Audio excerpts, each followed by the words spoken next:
Okay, I want to talk today about the philosophy of combat fighting. So when I say philosophy, it literally all comes down to your mindset. What is it? What is your philosophy? What is the knowledge you have of combat and fighting? So for some people, all they know is Muay Thai, for example. For some people, all they know is Jiu-Jitsu and so on and so forth. And those are just vehicles to combat. Combat starts here. Combat is something that's always in the mindset. I mean, how did any of these systems start to begin with? It was something that was here. How do you train for something that's going to be efficient and effective and powerful? How can you completely terminate your opponent? Now, when we talk about combat in general, okay, let's just take the sports out for just for a second. Combat is a mindset because it's survival, okay? So if I were to go outside, I lived in the jungle somewhere and I had another tribe somewhere with spears and then arrows, well, for me, I'm gonna have to take them out. It's not a matter of me just taking them down. It's not just a matter of me defending myself. It's not just a matter of me moving away from it. It's a matter of me taking care of it once and for all, finality.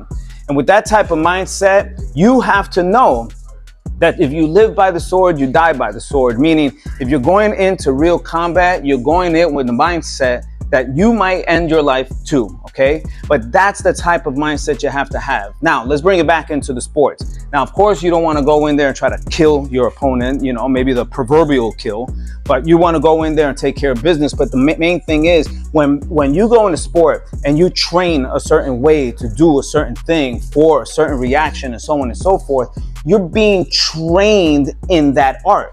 So if you go by the rules of wrestling with a boxer, the two have different rules, so they're opposed to each other. But if you ask a wrestler fights. If you ask a boxer fights.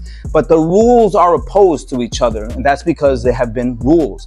But when you have a mindset of combat, all of a sudden rules are not the issue, okay? So it is the philosophy, the mindset, what it is you think about combat, what it is you think about fighting, that no matter what art you take, when you come in with that mindset, you'll be able to still accomplish the goal.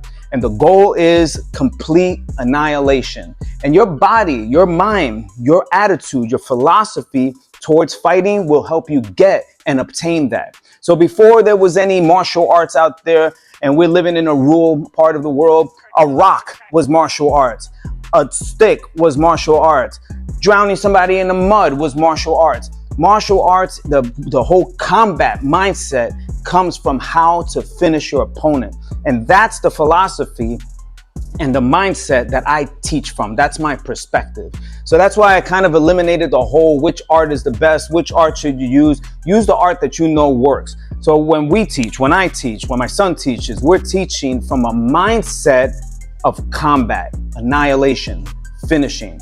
And I know that sounds rude and crude, but I tell you, in today's day and age, if you do not have that mindset, something that has been inculcated in me since I was a kid with regards to how we proliferate this martial art that we teach, it's going to be mindset first above everything. And if you don't have that, if you don't have that mental fortitude, if you don't have it in you to go out there and do exactly what might be done to you, I would say avoid fighting at all costs.